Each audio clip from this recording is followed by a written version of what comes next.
Konačno je prestao vetar da duva, nadam se da čujete ptice. Nalazimo se u mojoj balkon biobašti, vidjet ćete neke rezultate.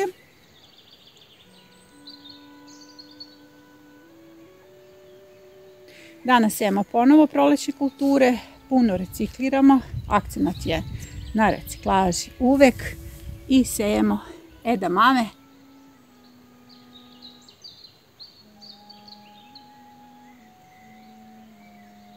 Dakle, edamame u balkon biobašti.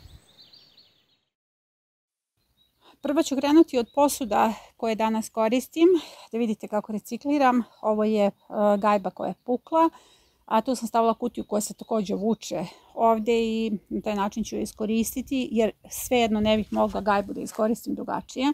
Ovo je sve spremno za sadnju, zatim plastična kutija, nešto slično gajbi koju sam morala da probušim i pravila veliku buku danas da bih mogla da je upotrebim.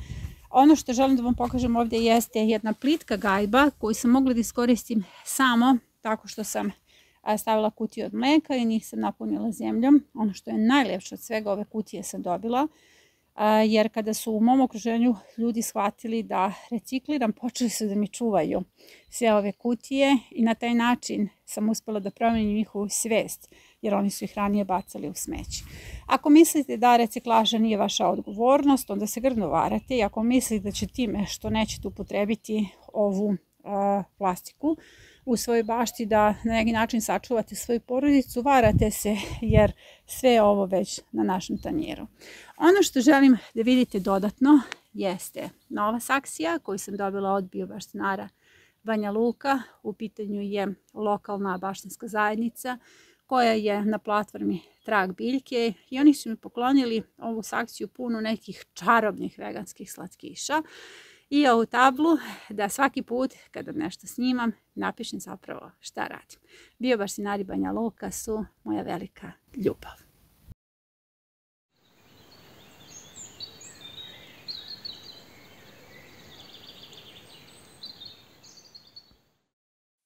Sada ćemo malo da prođemo kroz balkon biobaštu. Vidite, ja ovdje imam dvije velike gredice, odnosno ovo su 3 gredice kada bih razdvojila u donjem delu, koje su pune hrane, što znači da zaista možete sve da proizvedete na balkonu i sada ćete vidjeti rezultate. Moja balkon biobašta će ovako biti postavljena od sada, jer tim biljkama je potrebno i sunce. Ovdje se nalaze presade, tu se neću puno zadržavati, želim samo da vidite, evo bobniče, da vidite rezultat onog kratkog videa. U pitanju je celer koji je pikiran. Najveći problem ovog jeste što mačke obožavaju ovaj stiropor i taj stiropor recikliram, ja sam to zapravo dobila i upotrebljavam ga dalje. Ovo su neki kelerabe, drugi turnus. Zatim preći ćemo ostatak rezultata, jer ovo su sve rezultati epizoda. Ovo je ona reciklaža o kojoj smo pričali u jednoj od epizoda. Zatim želim da vidite rezultate salata i trakije, spanać, rotkvice.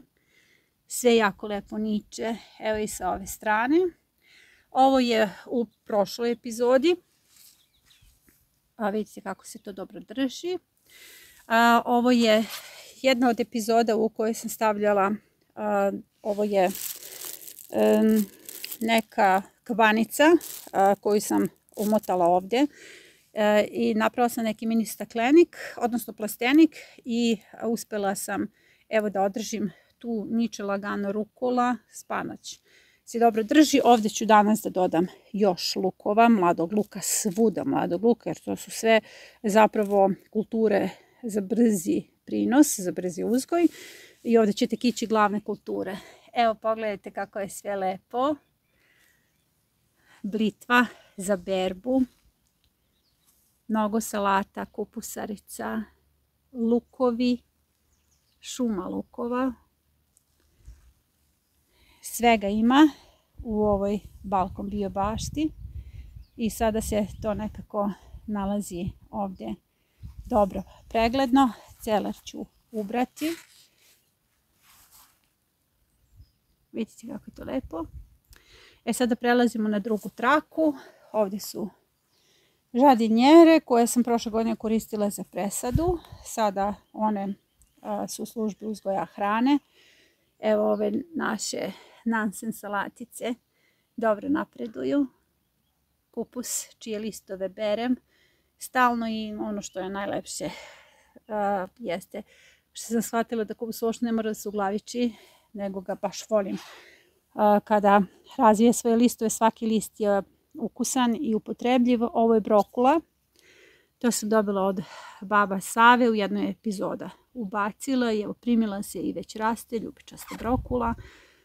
I evo mnoštvo hrane. I to je tek prolećna hrana. Ja ovdje planiram glavne kulture. Ovo su prvo modeli u saksijama. I uskoro ćemo imati i berbu.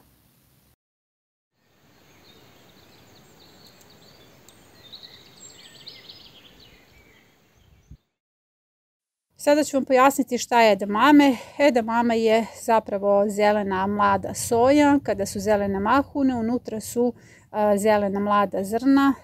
Podsjeća na grašak i bere se jednako kao i grašak. Dakle, kada su zelene mahune, nisu jestive mahune, samo je jestivo mlado zrno unutra. Mora se termički obraditi, makar 5 minuta.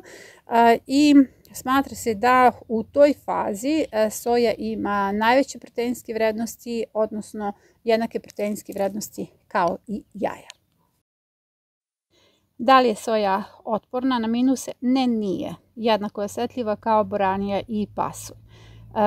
Zato je i sejem u Balkon bio bašti, zato što saksije sa sojom uvek mogu uneti kada najave mraz. Na ovaj način dobijam nekoliko turnusa više. Time što soju sejem sada na balkonima, dobit ću i 3 turnusa više. Na 15 dana ću sejati soju i na taj način ću imati stalno određenu količinu edamame. I ono što jako volim da jedem jeste veganski specijalitet sarmice od listova salate, edamame, praziluka i riže. To ćete probati zajedno sa mnom tokom sezone.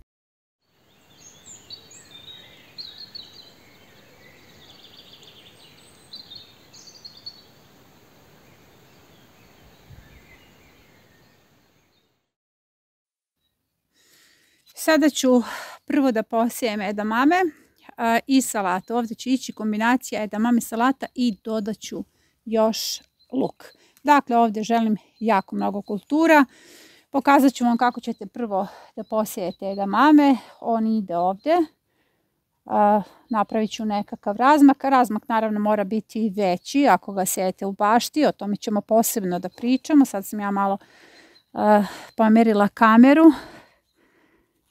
Dakle, napravite rupice dubine do 5 cm i tu ćete samo da ubacujete zrna. Kada je u pitanju setva na otvorenom polju, posebno ćemo se baviti time kada dođe vreme za to. Kao što sam rekla, ja sada želim da imam edamame na meniju ranije. Vrlo se jednostavno seje. Evo vidite, ubacujem zrna. Inače, edamame možete negdje da kupite zamrznuto, ali kod nas recimo u Banja Luci nisam vidjela, niti u Prijedoru. Tako da je jako bitno da to uzgojite sami. Ono što je još važnije, znate koje ste sjeme stavili, da nije genetski modifikovano. Ovo ću sada ostaviti otvoreno i sada ću ovdje da poubacujem salate. Kao što sam rekla, jako je važno da imate puno sadnica, jer na taj način možete da budete kreativni u svojoj bašti.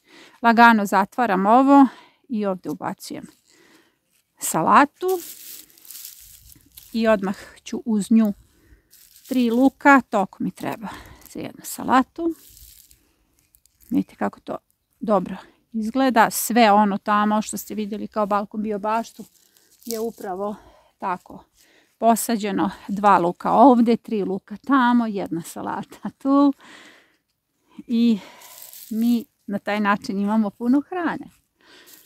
Ne smijem odmah da zatvorim ove kućice zato što ne znam gdje se nalazi, ne želim baš luk da posadim nad glavom. Evo sada ću da ubacim i lolu. Lole su mnogo lijepe. I ovo će biti jako šareno. Zamislite kad bukne. Sada je balkon bio baš šarena, onako puna hrane. A sad zamislite kad sve to baš poraste.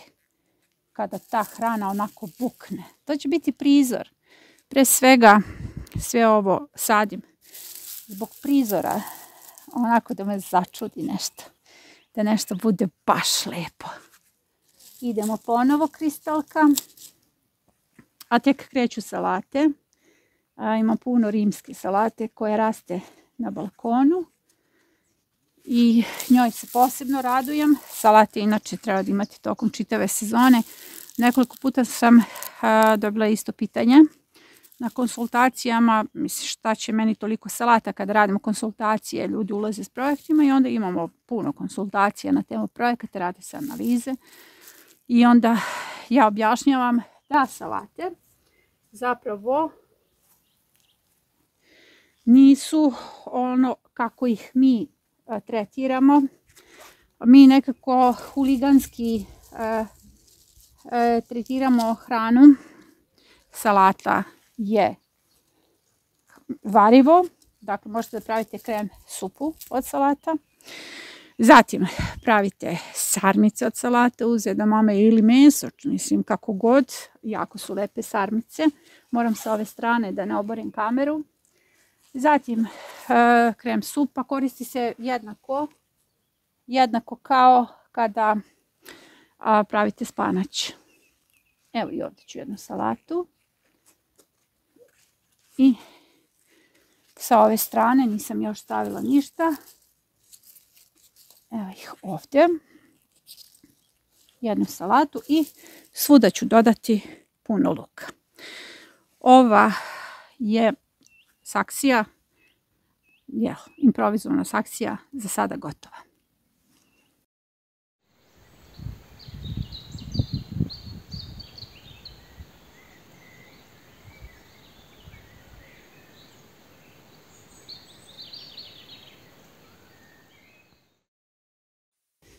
Ova je gajba posebno izazov zato što je potrebno praviti određeni razmak među kulturama.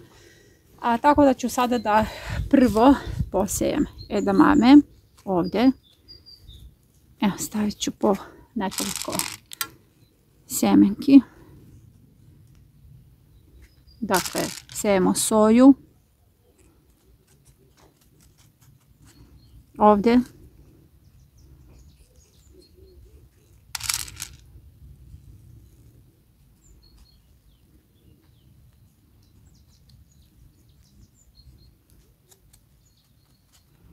I stavit ću je ovdje.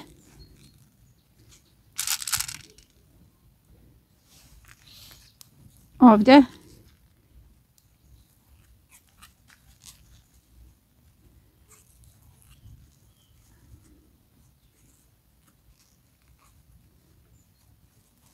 Znači sada na 3 mjesta imam soju. Ovdje ću rasporediti salatu. Evo neka budu 2 potpuno različite salate.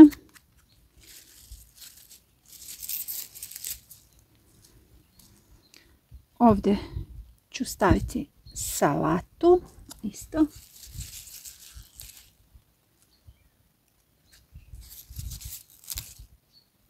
I ovdje.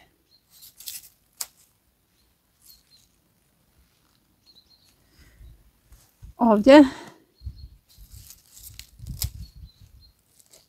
I ovdje ću rasporediti lukove. To ću ja da odradim kad ugasim kameru. Ja samo vam pokazujem zašto je ovaj raspored bitan. Zbog toga što morate uvijek da vodite računa o svetlu.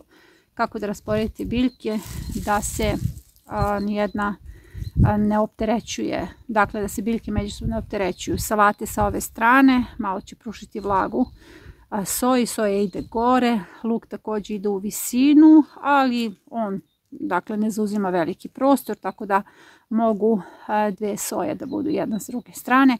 Salate će vrlo brzo završiti svoju vegetaciju, tako da će ovdje realno ostati samo soja na 3 mjesta i onda ćemo raditi jednu novu smenu kulture. Sada ću ja sve ovo da završim.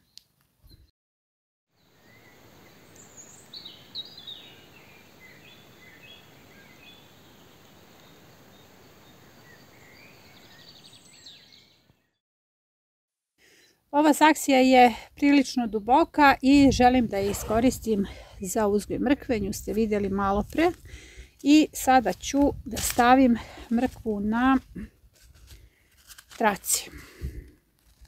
Budite vredni, napravite trake na vrijeme, jer se to prilično isplati kada radite ovako ili u gredicama za brzi uzgoj ili u saksijama. Sada ću ja to gusto da stavim. Evo ga, malo vas drmam, ali to tako mora. Ok. Evo ga. Gusto. Treba mi mrkva, vrijeme je da se seje mrkva, još uvijek nije posijana u gredicama za brzi uzgoj zato što imamo stalno kišu. Ali zato sam snimila epizodu brzi uzgoj na termomodelima. Zašto radim s rukavicama? Zato što je ovo stajnjak. Dakle, stari stajnjak koji stoji 3 godine. Tako da moram da upotrebim rukavice. Evo ga, ja ću ovo da završim. Fali mi još trake, traka je u kući.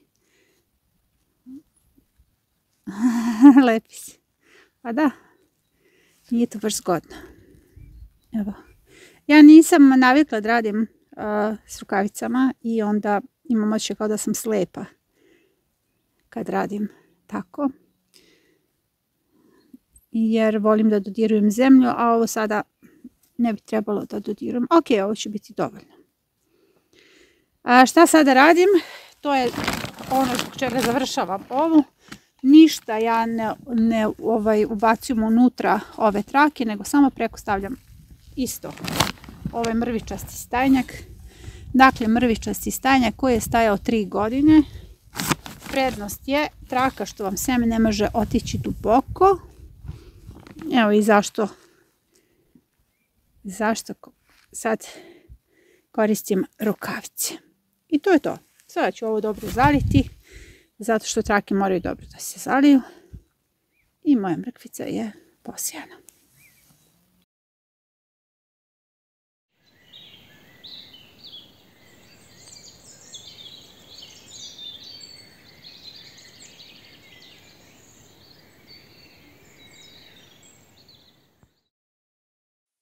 Ovdje imam još jednu posudu koju danas sejem uz reciklažu i pokazat ću vam jednu malo drugačiju tehniku setve u saksijama, a to je setva u kojoj dodajete zemlju kasnije. To će vam puno olakšati, recimo meni će sada olakšati jer ne moram da koristim odmah rukavice.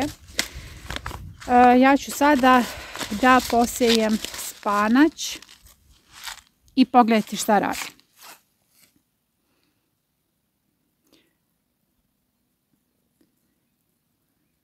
Posipam seme gore po površini.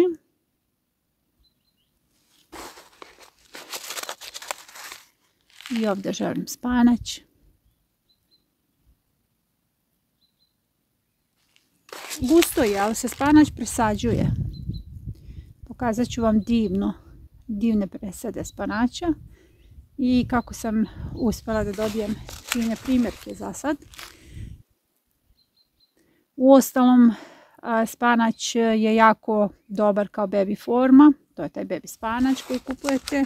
Dakle, kad malo poraste, smuti, salate, jedete sirovo.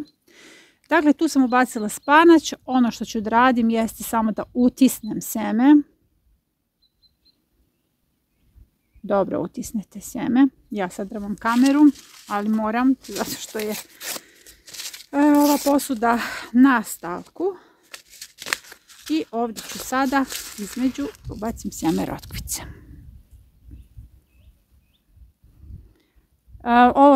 Dobro je, ovaj princip je dobar zato što vidim šta radim. I ne moram da pravim kanale. To me nekako nas frustrira kad ih pravim, a dobit ću iste rezultate. Eto, 3 reda spanaća, 3 reda rotkvice. Morate uvek da mislite na puno hrane. Jedan balkon može zaista da primi puno hrane. Evo vidite kod mene, ne morate uopšte da ulažete novac u kupovinu saksija, reciklirajte sve što je moguće. I sada ću i to da utisnem.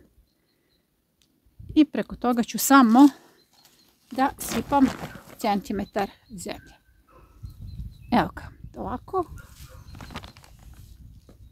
Dole sam zalila.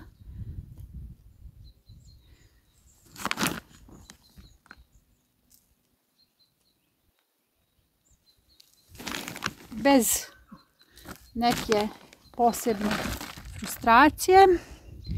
Ja sam posejala to što treba da raste. Prošle godine možete da upratite balkon bio baštu, divni primjerci, ovo neki kamen. Divni primjerci rotkvica na balkonu. I to je to. Sada ćete vidjeti rezultati, onaj spanać o kome sam malo pre pričala. I ja sada idem u šumu da uberem sremuš i da napravim sebi obrok. Ja sam svoj obrok zaradila.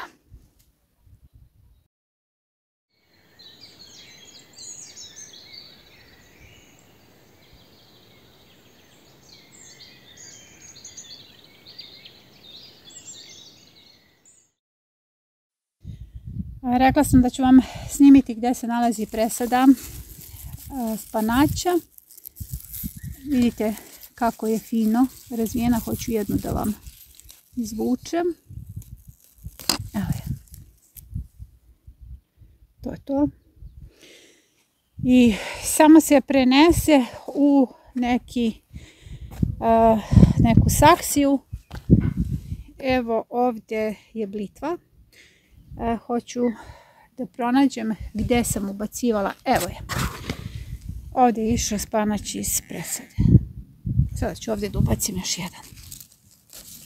Spanać se čupa. Blitva se reže.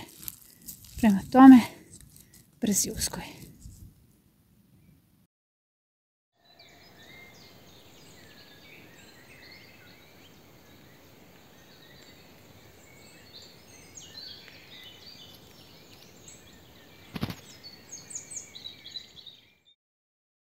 Na platformi Trag biljke okupili smo 11 zemalja i više od 100 gradova i svi oni proizvode hranu po biološkim metodama. U najurbanijim delovima grada sadi se krompir. To je tako dobar čin revolucije. Postanite i vi najradikalniji čin otpora. Pozivam vas na neagresivnu građansku neposlušnost. Pozivam vas na baštovanstvo kao platformu kojom se menja planeta. Zapratite kanal.